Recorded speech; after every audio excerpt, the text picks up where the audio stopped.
안녕하세요. 다녀라는 부자입니다. 오늘은 건설 현장에서 일하는 방식 두 가지라고 말씀드렸죠. 일당으로 바꾸는 일당제, 물량으로 바꾸는 물량제. 그 중에서 이제 물량으로 받고 일을 했을 때 단점에 대해서 말씀드릴게요. 이전 영상에서는 이제 장점에 대해서 말씀드렸던 것 같은데, 이제 물량제라고 하는 것을 간단히 설명을 또 드리면, 하루에 얼마를 받고 일하는 것이 아니라 내가 한 장을 작업을 했을 때 한 장당 단가를 받아서 내가 한 만큼, 노력한 만큼 받아가는 방식이에요.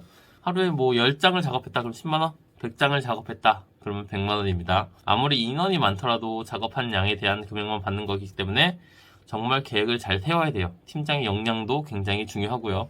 그래서 단점을 말씀드리면, 첫 번째, 하루 일당을 맞추지 못하면 마이너스거나 끝날 때까지 일을 해야 돼요. 이게 뭔 말이냐? 금전적인 것과 연관되는데, 팀원이 4명이다. 근데 일당을 15만원씩 줘요. 그러면 최소 일당은 60만원이 나가야 되고, 거기에 60만원 나가면 딱 내 이득이 없는 거예요. 내 일당도 받아가야 되고, 그날에 식비, 부대 비용, 뭐 주유비 뭐 이런 게 있을 거 아니에요. 숙박비, 이걸까지 벌어야지 적자를 보지 않는 거예요. 그것까지 다 해서 뭐 80만원이다. 그럼 최소 80만원을 벌어야 마이너스가 안 되는 거예요. 내 주머니에서 돈이 안 나가요.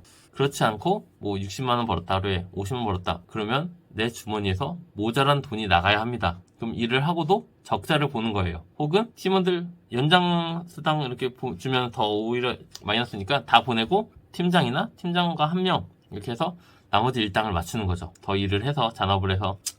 이게 가장 큰 단점이고, 두 번째는 한 달 내내 일을 하더라도 적자를 볼 수가 있습니다. 어떻게 보면 이제 물량이 팀장이 되는데, 팀장이 물량을 보는 거고 직원 물량이 일당을 보는 건데, 한 달 내내 일을 하더라도 적자를 본다는 게 뭐냐면, 한 달 내내 일을 나갔어요. 30일 중에 25일 나갔어요.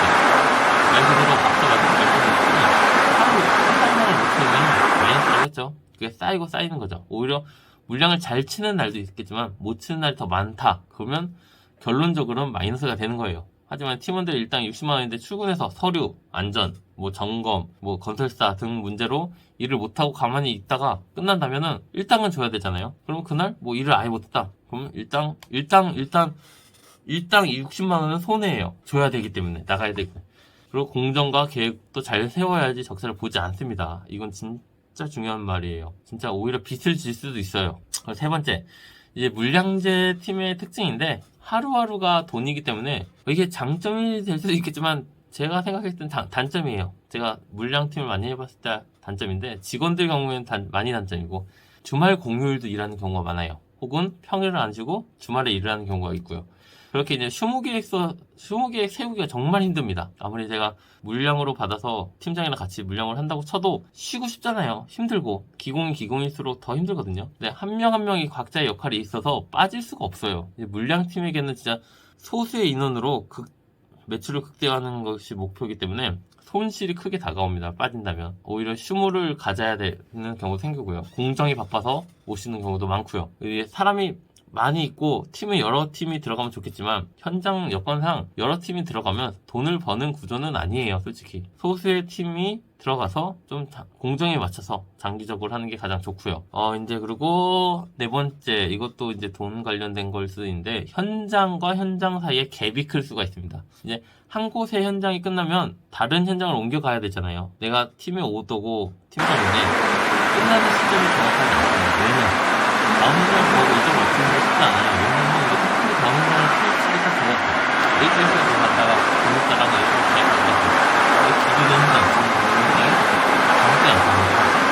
잔업이나 하자보수, 추가 물량이 생기는 거예요. 그러면 계약도 해놨고 가야 되는데 사람은 없어요. 그러면 거래처 간에 진짜 불미스러운 일이 생깁니다. 그러기 때문에 보통은 다음 현장을 가는 것을 거의 끝날 때 알아보거나, 그래도 거래처라는 게 있어도 현장 잡기가 쉽지 않거든요.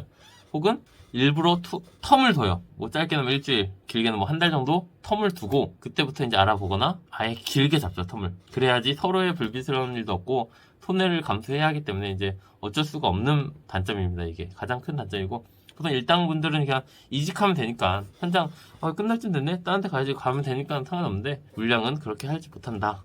마무리까지 해줘야 된다. 왜냐면 나는 이 공사 단가를 받고 내가 작업을 해주는 거기 때문에 AS라고 생각하시면 돼요. 그리고 이제 물량제로 일했을 때 단점에 대해서 말씀을 드렸는데, 가장 큰 단점은 돈이 걸려 있다는 거예요. 이게 어쩔 수 없는 건데, 돈이 걸려 있고 물량제로 일 생각하시면 이제 내가 감당할 그릇인가, 경력이 높고 내가 그만한 능력이 있는가, 팀을 꾸릴 수 있고 사람 관리를 할 수 있는가, 뭐 서류 관리부터 모든 걸 다 해야 돼요. 정신적인 스트레스도 많을 거고 육체적인 스트레스도 많을 거예요.